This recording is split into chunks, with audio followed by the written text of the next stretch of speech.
Well, the barrels are browned up quite nicely. As you can see, I'm quite happy with them the way they are.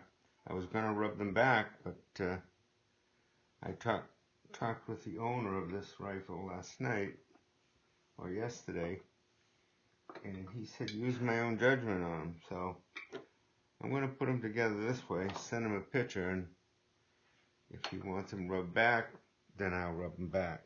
So I'm going to pull these plugs.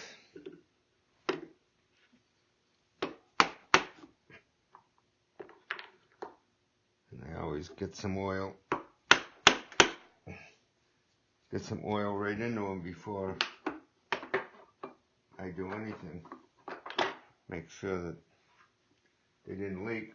I'll put a little squirt of WD-40 on here. I use a lot of WD-40. It's good for wiping down after you clean it and all that kind of thing. But for long-term storage, I only use the WD-40 for storage for 2 or 3 days at a time. I'm going to have to poke this toothpick out of the touch hole. Now I can run a rag down there.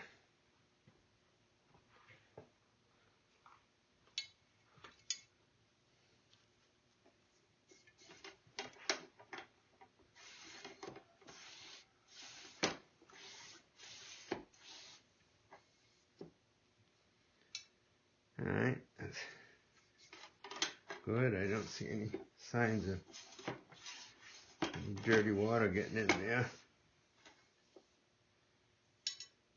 That's good.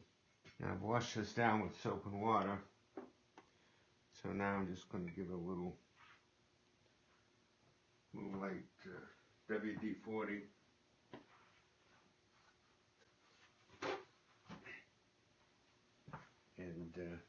And put the stock on it. They always look better when you put the oil to them.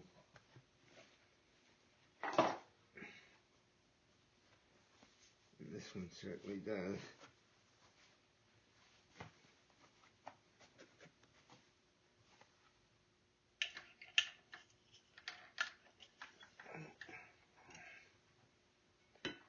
There it is. I'd say that really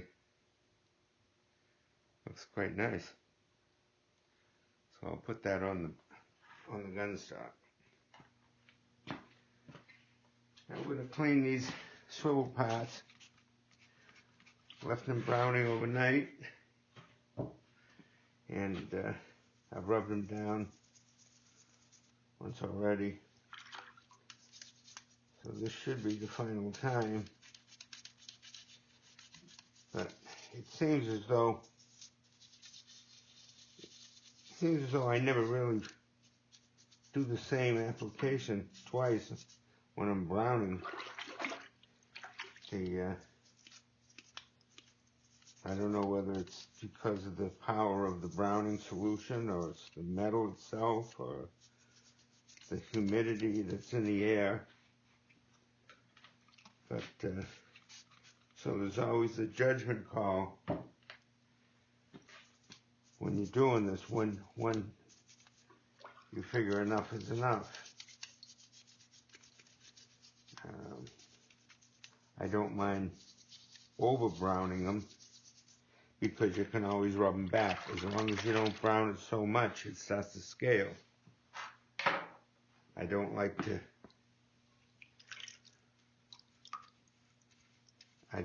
see them scaling. But if you get them browner or darker than you really want, very simple too. Just take your steel wool. You don't need that clamp on there anymore.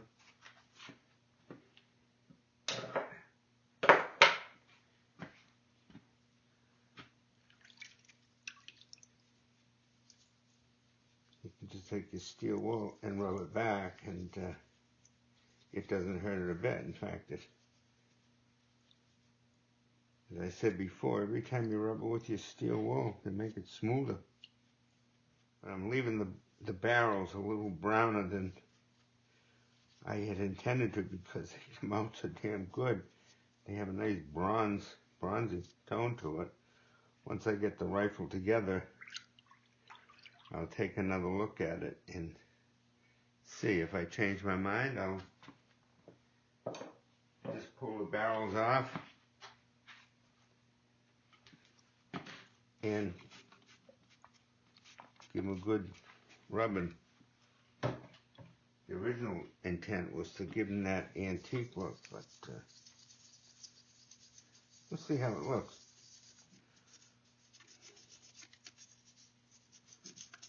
I'll get a picture of them after they're all together and email it to my customer that's going to own that gun and let him make the decision. I will say most of my customers, when they order a rifle, they'll give me a basic idea what they want, and then they'll say, just do whatever you want, which makes it nice for me.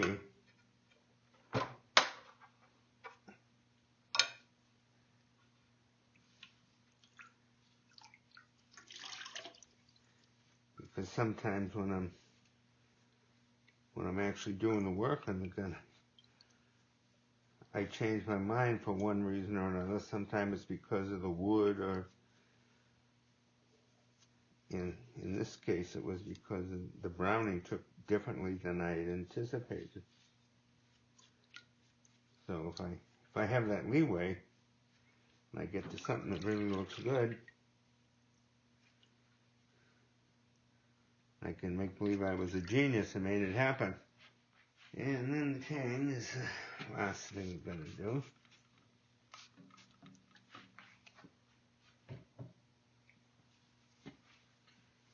And the tang has got some engraving on the top of it, so we want to scrub that good with a toothbrush to get into the cut. Otherwise, the brown will stay in there quite sharp. I like that 409 cleaner. It's very convenient to use, for one thing. Got it right in that spray container, and you can just pick it up and give it a squirt. There. Now I'll just hit that with a torch.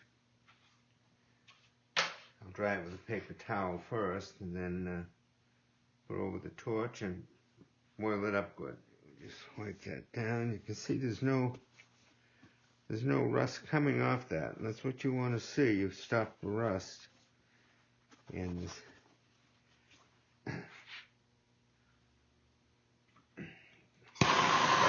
but this protection on there. So now I just give it you can see that it gets wet looking, pulling the water right out of the torch and the steel, I guess. Heat that up a bit like that. Alright, here's my WD-40. Kind of dangerous having your WD-40 and the 409 cleaner in the same kind of a bottle. If you ever sprayed a pot with oil to leave overnight and you use the cleaner instead, you'd be in trouble. But I think that's finished now, so we'll just let that cool, and I'll do the rest the same way. Now we've got, we're putting the finished screws in for the lock plate and the side release plate, and obviously you can see the countersink in here is way smaller than this, so this has got to be, the head of that screw has got to be taken down. And what I do, I put it in my drill, put it on reverse, and go over to my belt sander, and I sand that down. It just only takes just a couple of minutes.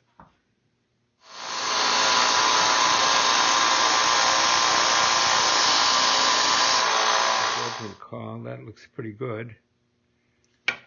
The only way to tell for sure is to take it over and try it. I might have to take a little off the outer edge, but I'll do that with some fine, real fine paper.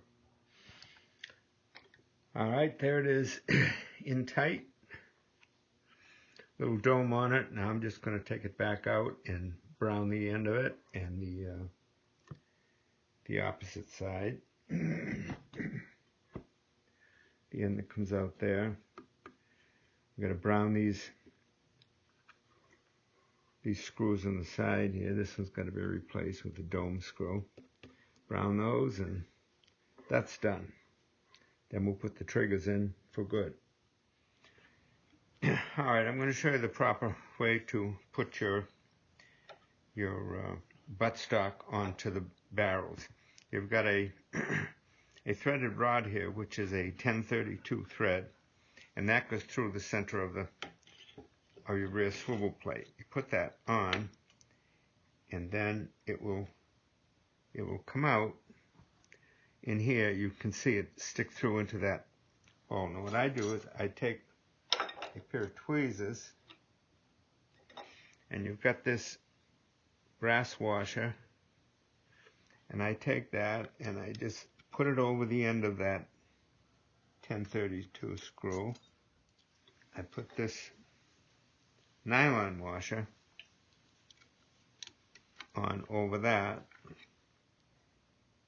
and then what holds it all together is this lock nut, which is a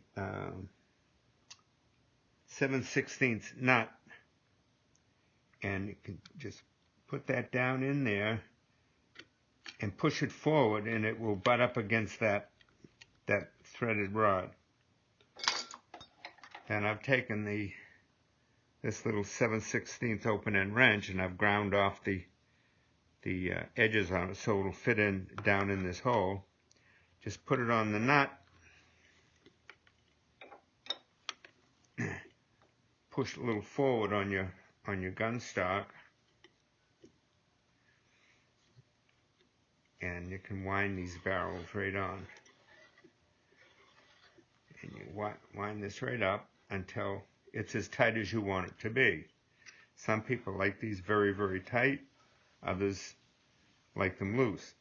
But you can adjust it at any time you want. If you want it looser, you just drop your open end on that nut and back it off. If you want it a little bit tighter, you can just move it forward. And that's all there is to it. For any reason you want to take your barrels off, you just just put it on, wind them off, and take it off.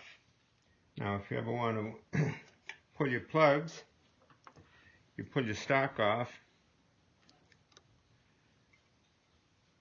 an Allen wrench in here, and wind those screws out.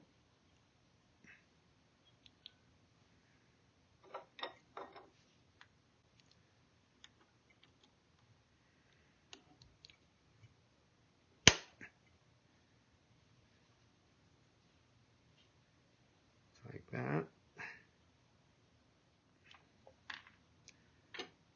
This is your front rear part of your swivel. And now we tighten these up first.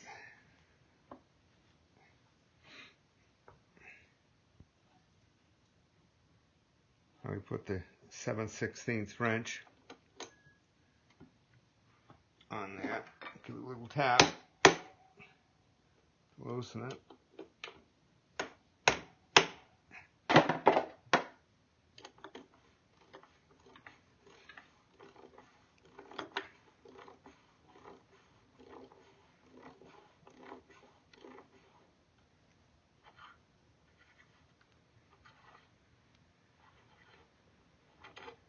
And there's your plug. Now this plug is stainless steel. As I said, it has a 7/16 nut head milled right on the end of it. and you can see the little shoulder that's on there, and that goes right up against, there's a shoulder inside there, and that actually just winds in tight right up against the bore, so there's absolutely no leakage. And you can see I've already sighted these barrels in, and you can see there's no coloration on the thread at all. And I always put some Loctite on that when I do that, when I put them back in. But they're very, very simple to take it apart. All right, we're going to replace the plugs. We just put a little never sees on that. No matter how careful you are, I always manage to get it on yourself. It's like roofing cement. I've never had any trouble pulling one of these plugs out after it was in for a while. But there's really no need to pull the plugs out unless you get a dry ball down there that you can't get out by hand, but or pull with a screw. But if you ever have to, you know what to do.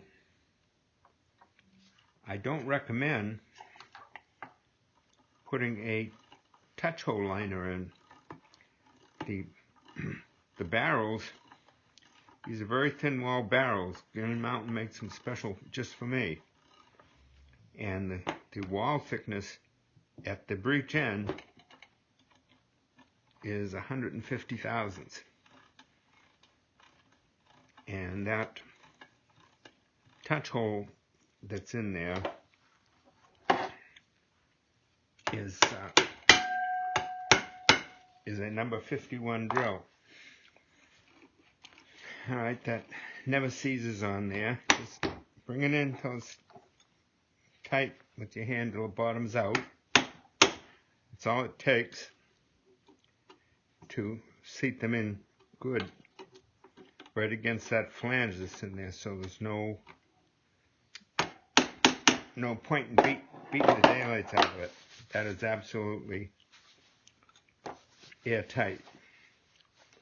And we'll take the excess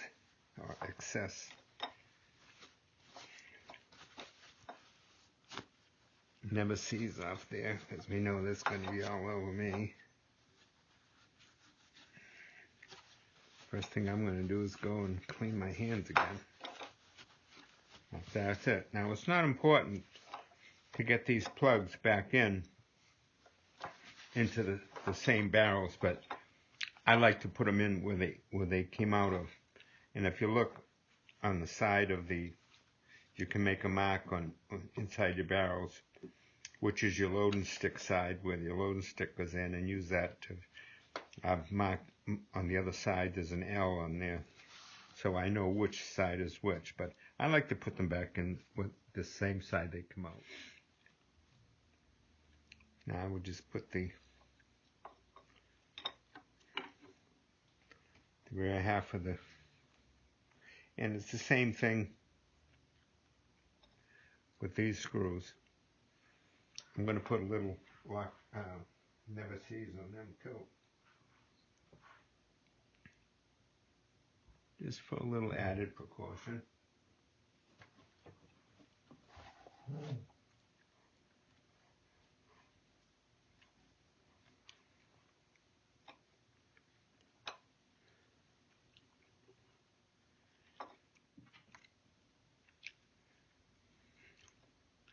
These screws are also stainless steel. So there's not very likely that they'll ever be a problem to take out. Now we just wipe that off.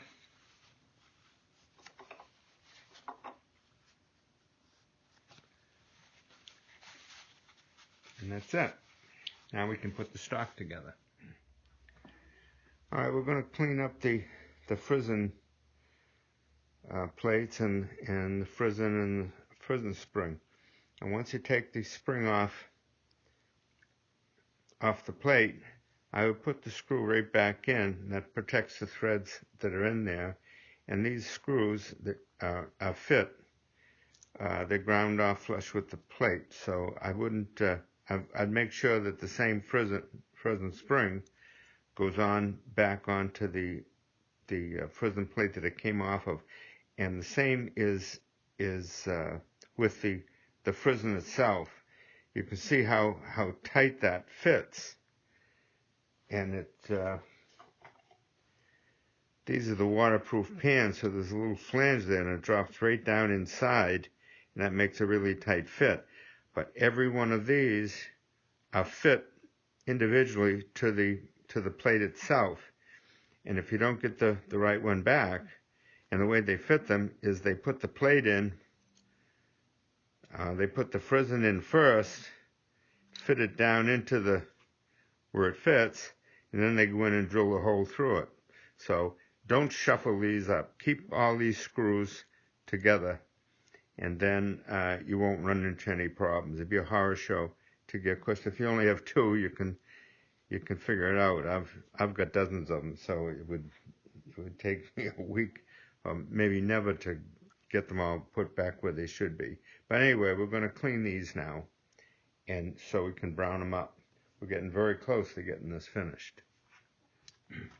These frizzen plates take a bit of handwork to do, and there's no getting away from that. But what I do is I start out, I let the machine do a little bit of the hard work. I just take a set of these, the vice grip, C-clamp vice grip, and I clip it on here so I can hold it.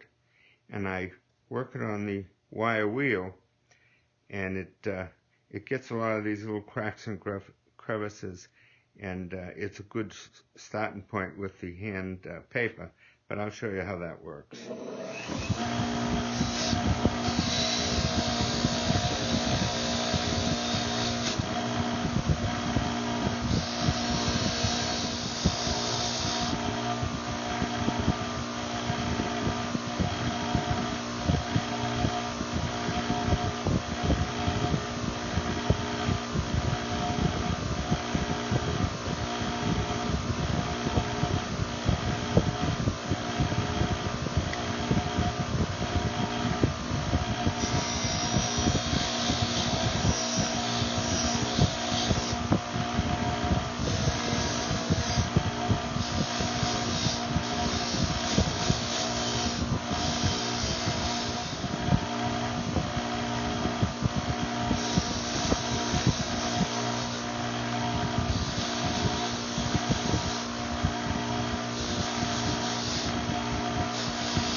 And that's it with the wire wheel.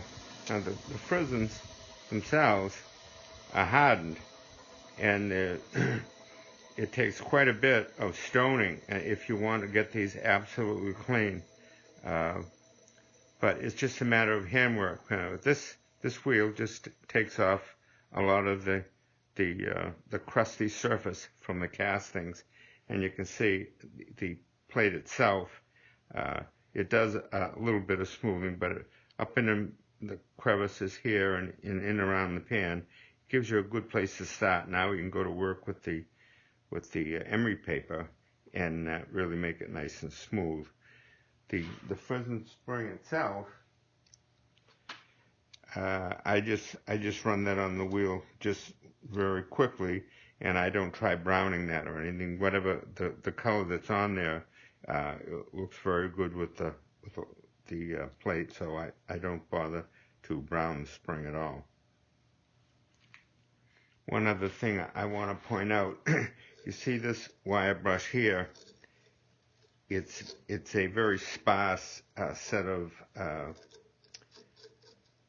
wires on it, where this side here, it's very, very hard, and it's not flexible at all. But this one, you can see, is quite flexible. And that's what you need for getting into those little cracks and crevices.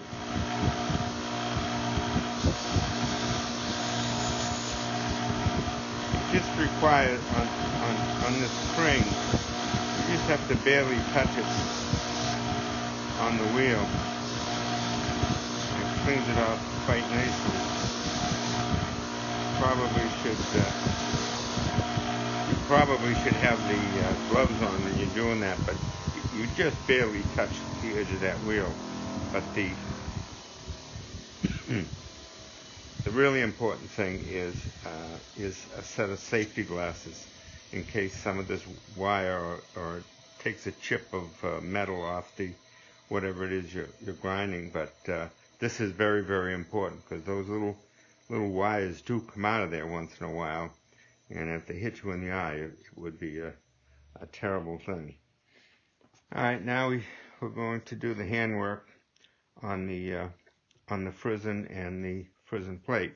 So I set out using some cloth back emery paper, which stands up quite well, although I must say this isn't the best stuff I ever bought.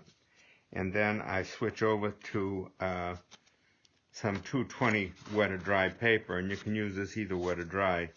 Of course, when it's wet, it works better, but it makes such a mess, I would just as soon use it dry.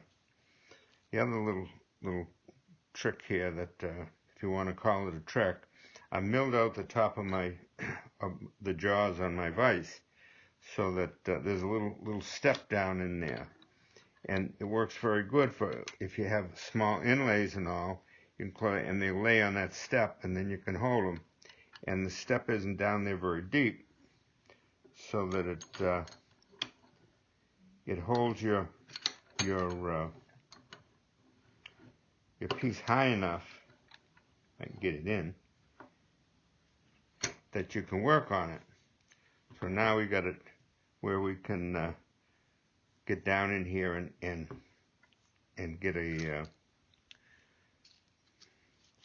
good angle on it. Now I like to use my emery paper, back it up with something. In this case it's just a little file. You can see how quickly that goes. I'll turn this over here just to give you an idea. Now, these castings are quite good. Some castings are rough enough that you would have to put the file on them here first to take off any kind of humps or bumps that's in there before you actually started working with your emery paper. But these are pretty good, so I'm going to put the emery paper right on them.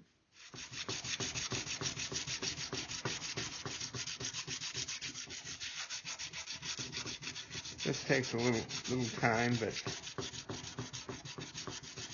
don't be in a real hurry.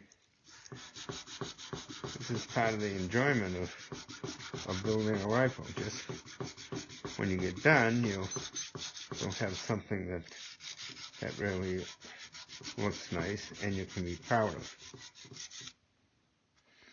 Some of this, there's so many angles on this plate that you just gotta get at it any way you can. Just tip it up on edge.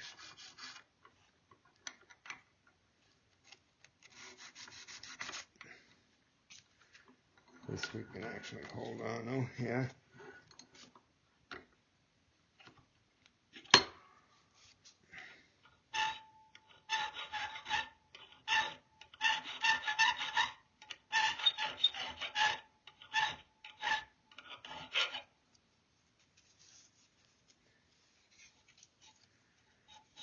A lot of little nooks and crannies here that you just get them any way you can. It doesn't take too much to clean up a lot of this. It's just a matter of being able to get in there with your emery paper. But, just keep moving it around and eventually you get it all. And we want to be sure to get the edges and the bevel. Gotta be careful putting it in the vise at this point. You don't want to make any marks. We're just cleaned up. That little bevel edge, there's so little of it there that cleans up very, very quickly.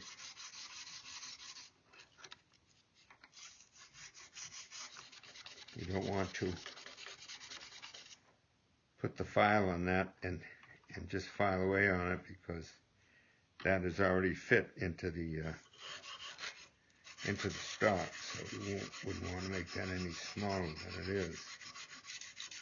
If it hadn't already been fit, it wouldn't have to consider it.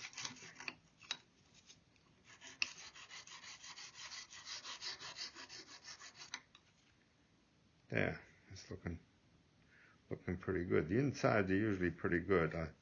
I haven't even touched the inside yet. I'll go over that too with the 220, but I think that's good enough for that. And then of course the frizz. The frizz is so hard that it takes quite a bit to get that smoothed up. And I don't get too carried away on this. If this was a collector's gun or something, it's a different story. Then you can put a diamond stone on it and go for finer stones and finer stones. But this is a hunting rifle. I'm not saying it's not a nice hunting rifle, but I don't see the point in bringing it down to a mirror finish when it's going to be a usable gun. And now I just put the 220 on that, and it'll be ready to brown. Go back over to my browning table, and we're going to brown up these parts of the frizzins and the frizzin plates that we just got through cleaning. You can see that come out quite nice. And I'm not going to bore you to death with going on with this, showing you the whole thing, but I've dampened my piece of terry cloth in the browning solution. I'll stop my heat them slightly, and do exactly what I did to the barrels. You can see how nice that browned up.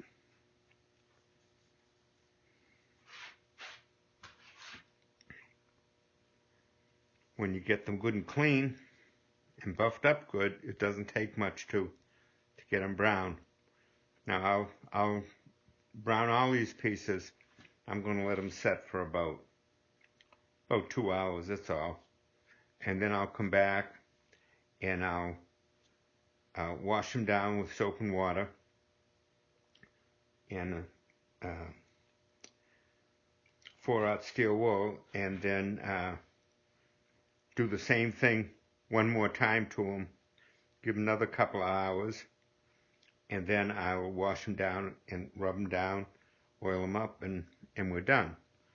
The only thing that's going to be different is when I do the frizzins. The frizzins, you want to be very careful heating these. You don't want to overheat them. So I just make those so they're just warm enough you can still touch them. It takes a little bit longer for them to brown when they're not as hot as the rest of it. But you want to be careful. You don't want to take the hardness out of those frizzins. All right, we'll flip the pot set. I'm going to spray them down with the 409 cleaner. Give them a good scrubbing with the brush.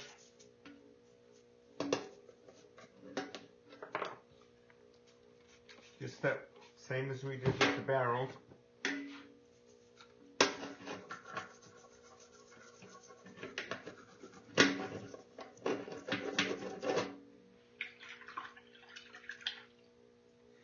rinse it in the water.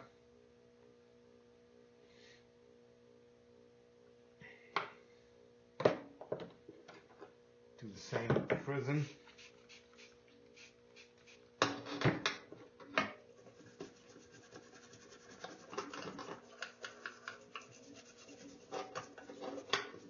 Doesn't take long. Basically, all you're doing is washing off whatever remains of the acid.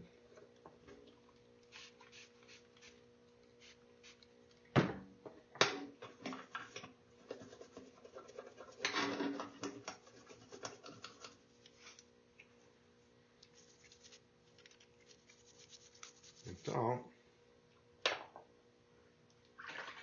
Quick rinse. See how nice and brown it is now. One more application we do. Now, we've got everything washed down, clean to wash. One more rinsing. And we'll dry that up with a paper towel and heat it. Looks nice and brown. Now we're going to take the WD-40.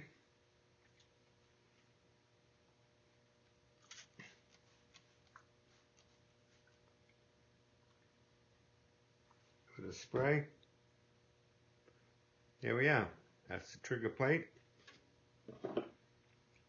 There's the trigger. We're going to do the same thing to the trigger.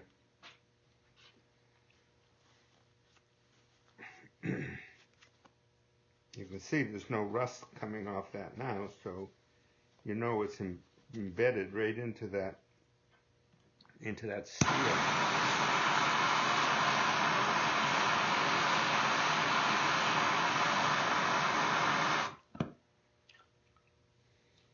I like to heat it before I put the WD-40 on it.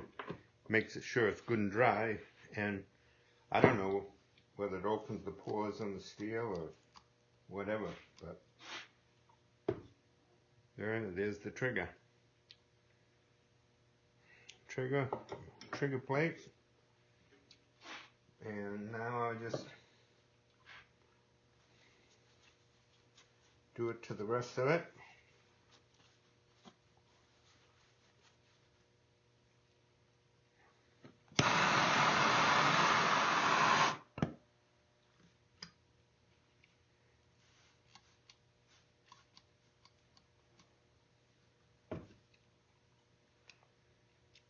And there we are. This probably took, well, from the time I started till now, probably 3 hours. But of course I was doing something else while I was waiting for that. But once these cool down, we'll put them together and put them on the rifle. I'll just go through rubbing this side panel down for the last time. I rubbed it down with pumice and paraffin oil, or mixed with paraffin oil, I should say. And that piece is finished now. It's just a matter of putting it on the gun. Now I engraved these little inlays here. It doesn't take much to break up the plainness of them. It just takes a few little scratches here or there. And you can see the finish on that. The pumice and oil takes that high shine off them, and that's the look that I really like. Now we're going to put these on the barrels in a moment. And this is the side panel that we had the wormholes in. I'll rub this down. And there was one wormhole in over here, one right in there. You can just barely see that one. There was one down here. But I think we did a pretty good job taking care of that. Now, all right, now those are cooled down enough. I'm going to give them a good scrubbing with the 4/0 steel wool and WD-40, and that will not only polish it up a bit, but it wears the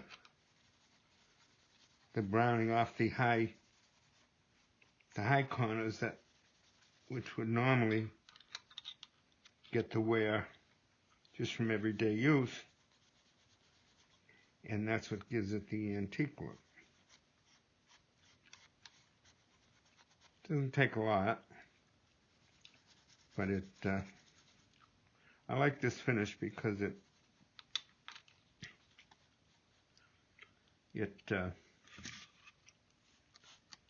smooths them up nice, and I like the antique look to it. Now I can put these together once the spring is on it and the frizzen is in place. I gotta scrub that down. It should look pretty good on the rifle. I'll do this to all those parts, including the trigger and the trigger plate. Now there's a couple of ways you can put a frizzen plate together. Depends on the lock itself, but I'm going to show you how I do it. Sometimes people find it very, very hard to do.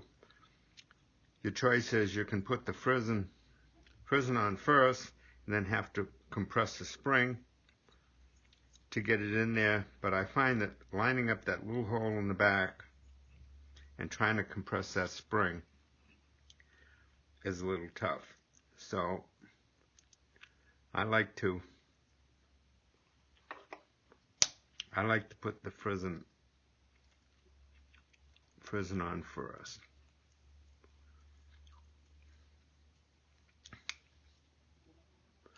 There. Then I put it in my vise, nice and tight. Now, in order to get the frizzen on, when it's wide open, it's less tension on that spring. But if you put it wide open,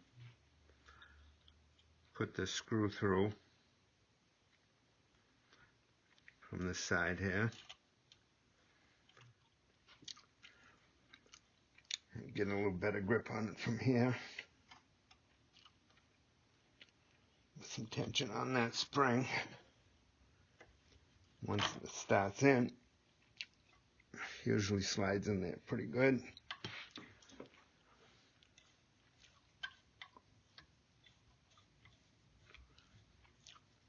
Tighten her up.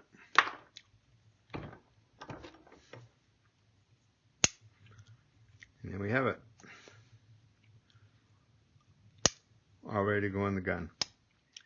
Okay, here's a almost finished rifle. There's just a few little things I have to do to finish it up, but the other day I brought it out here to the range and I fired it without the side panels on, and but now I've got it all together, and I'm gonna fire it again, just make sure everything is working well and make sure that the sight is sighted in well enough.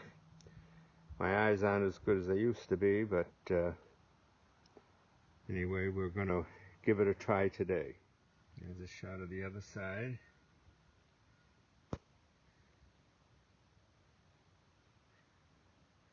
It's taken me probably 4 times as long to build this rifle because I was videoing the whole build, and I had to stop many times and readjust the camera, or found out that my elbow was in the way of the camera, and there's still some of that in the video, and I apologize for that, but it is what it is. And now we're going to try to do a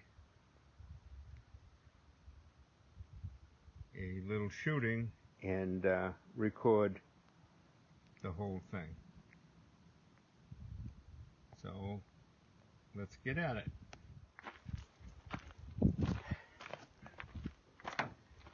Alright, I'm going to load up, and I'm shooting. For the target shooting, I shoot 65 grains of powder, which I believe is a 30-06 case, and I like that measure because it fits in my powder horn very nicely. Now, one of the tips I want to be sure everybody knows for the first time swivel breech rifle shooters, I always load the barrel that's the furthest away from me, so that I don't make a mistake and load the same barrel twice. That makes sense. So I loaded powder in each barrel, and then when it comes time to put the balls on, I do the same thing. And I do that very consistently, even when I'm in the woods hunting. Now these barrels here are combed. They have a pretty deep cone on them. It's down in there about 1.5 inches, 1.25 inches, 1.5 inches, and then besides that, the very muzzle end is decorated, and that helps also loading it. I don't know if my hands are strong enough to load this without the short starter, but I'll try it just for the fun of it. I haven't tried this yet.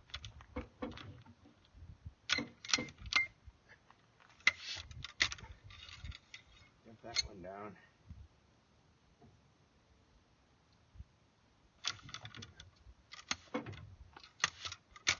These are 530 balls.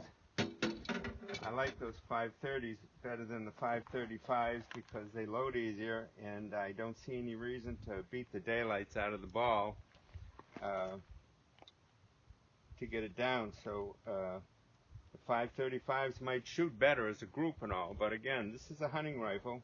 This rifle is going moose hunting this fall, so I want to be sure that it's going to do what it's supposed to do. So we'll give that a try. This is my shooting range. Do a lot of shooting here, and I think we'll shoot at these swingers here. They make a good clunk when you hit them. I call these feel-good targets. I like shooting at these better than shooting at the paper targets, but I know the rifle sighted in, so I might shoot a couple on the paper after we get through here. But I just want to show you how the swivel breech rifle works, how nice it swivels, and we'll see where that goes. We're going to be shooting here at 50 yards, and we'll shoot those orange swingers that are on the right. And then we'll try one of those real small ones. Alright, I'm all alone here today, so it's a little hard for me to get things lined up. I hope we're on camera here. But I've got the rifle loaded, and what I normally do is I prime the bottom barrel first.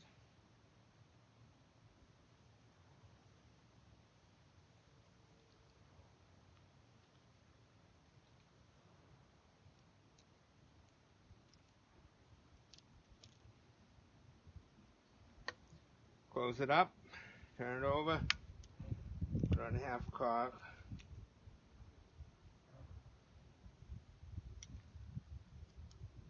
and prime the second barrel. Now she's ready to go.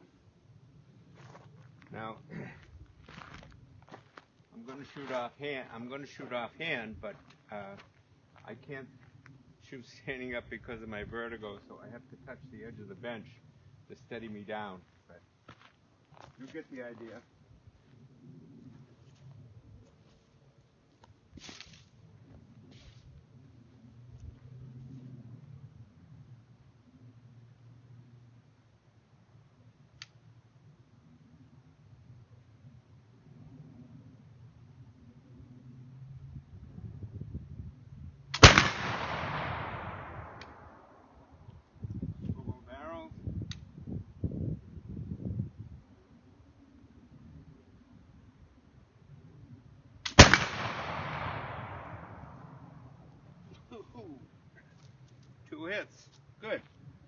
to a good start. All right, we'll try it again.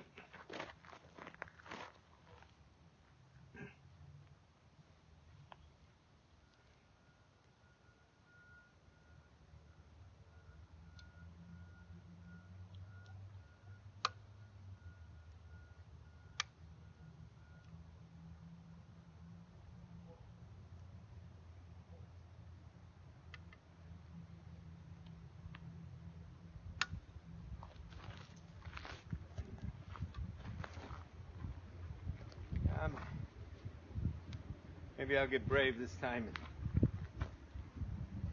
not lean up against the table. If I was moose hunting, I wouldn't be leaning on the table. All right.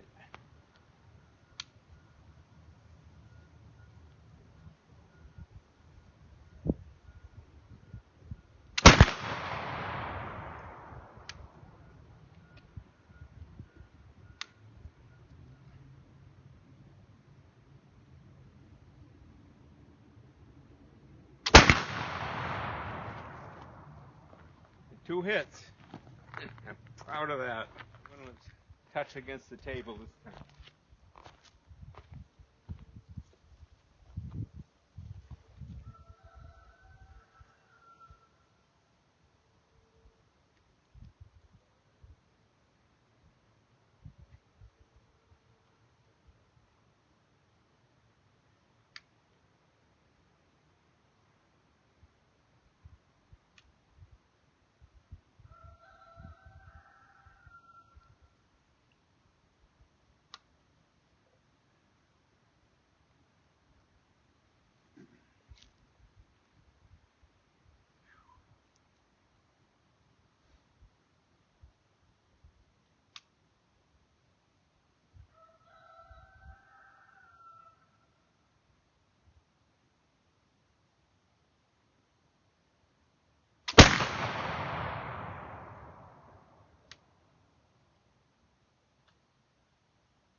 I missed the first shot, but I got the second one, so I'm happy with that.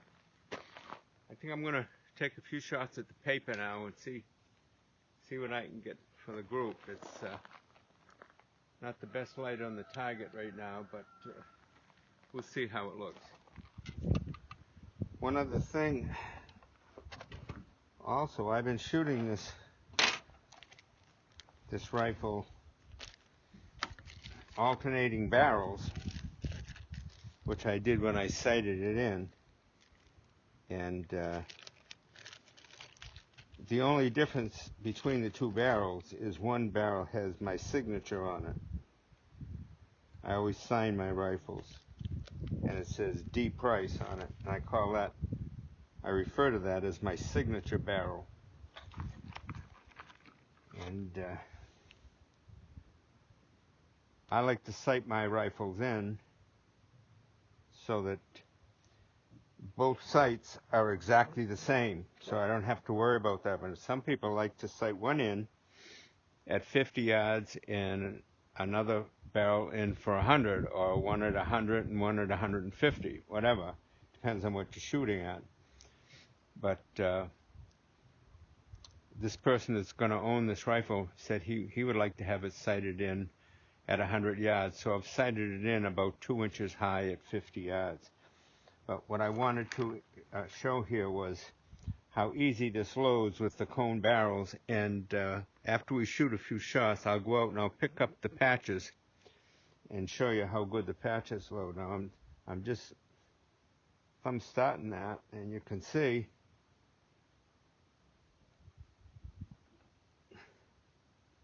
I can push those balls right down out of sight. And I have been loading this without the short starter, and my hands, I don't have the power that I used to. To tell you the truth, I'm a little surprised that I can do this.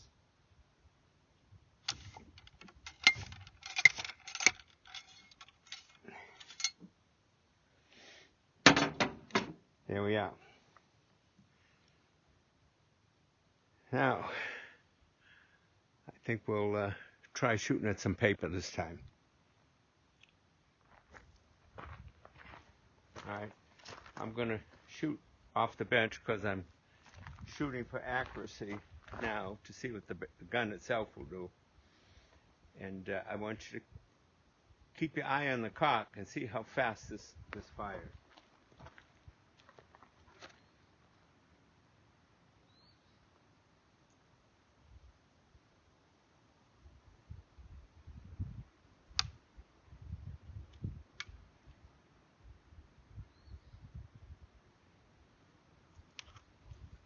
Bella, come on. Come on, get back. There you go.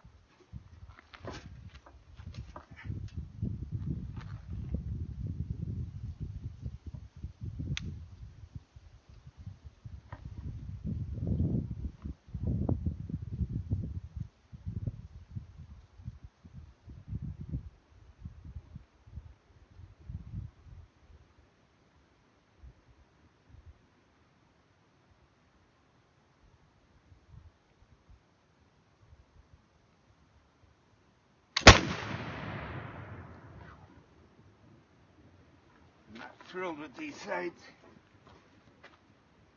I like the rear notch open up more, but I'm going to leave that to the owner, so he can open it if he likes.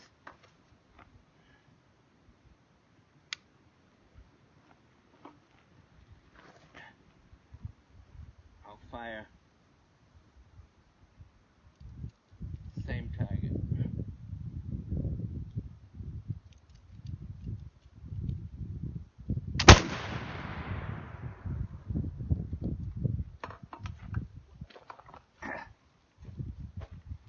Okay, load her up.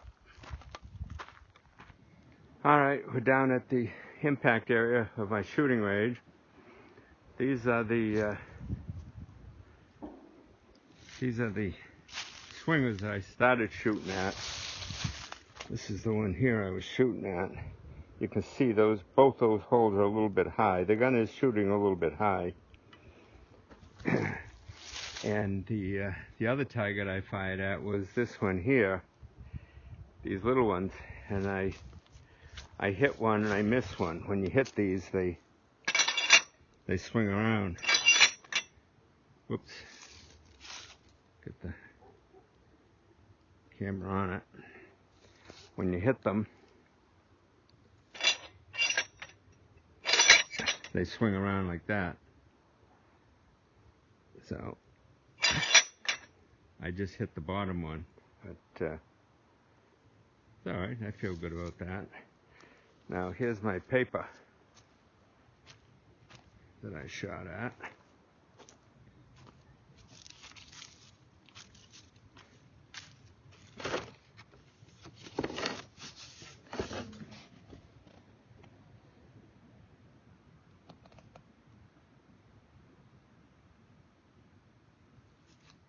For the life of me, I don't know what that low 10 is. I shot 4 shots. Boy, that's a mystery. There's nobody else here shooting.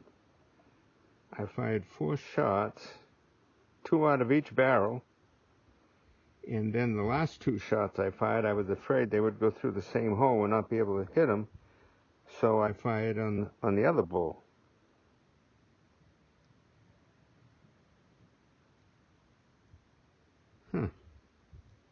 I wonder if I put 2 balls down the barrel. I don't know. I absolutely, honest to God, don't know. But anyway, that gun will shoot. Don't anybody tell me different. Well, I found some of the patches. The wind is blowing across the range here. And these are way over, away from straight line to the target. But anyway, there they are. And I'm wondering, you know, these all look pretty much the same.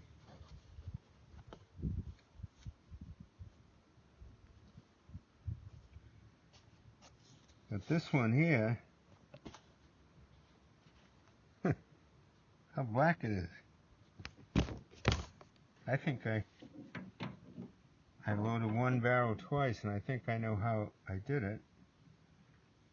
I was just starting to load, or getting ready to load, and I got a phone call, actually, from Alaska, from the owner of this rifle. And I told him what I was doing, and then I went back to loading, and I think I had already drove one ball down. I don't know any other way I can explain it.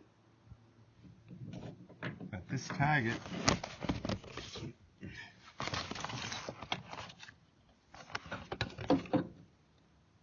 that target right there was, I thought it was 4 alternating barrels.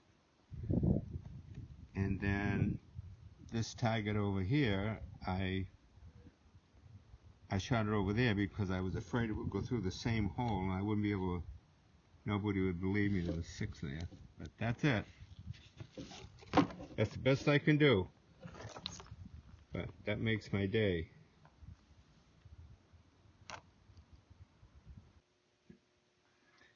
I've been studying these 2 targets since I shot them a couple of days ago, and it's been bugging me as to where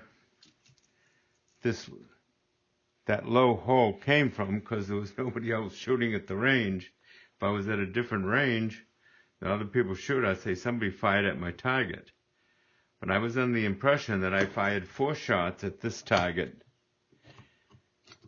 and they were all in one hole.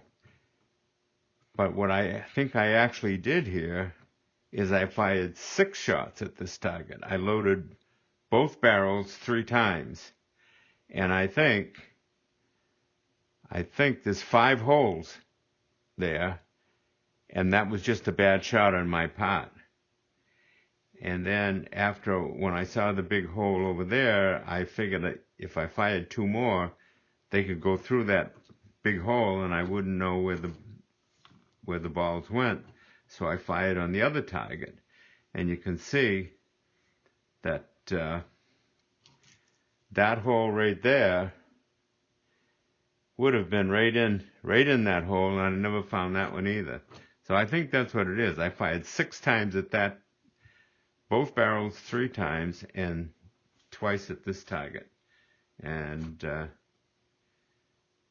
I'm pretty sure that's what happened, but it doesn't really matter. That rifle's sighted in. Well, I finished what we refer to as the video rifle, and it's going to be shipped up to Alaska tomorrow. And I thought I would just take a few more pictures of it. This will be the last I'll see of it, probably, until it actually goes moose hunting. So I'll just bring that up close to the camera and see if we can get a good video of the whole rifle.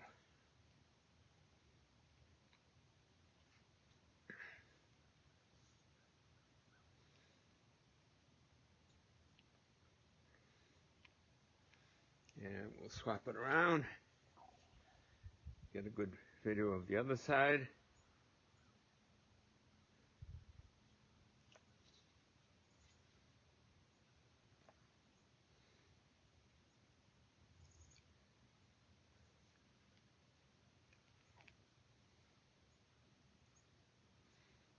Muzzle end.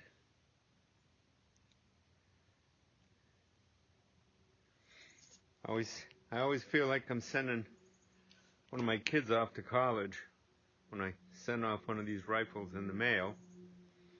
But that's why I build them, so they go out. So I'm pretty pleased with this rifle. It shoots terrific. and the owner that's getting it, he's quite enthusiastic, and I'm sure that he'll be emailing me some. He says it's going moose hunting this fall, and I hope he sends me a picture of the moose he got with this rifle, and I'll post that right on my website also. But for now, we're done. Ship it out, and tomorrow I'll start back on another rifle.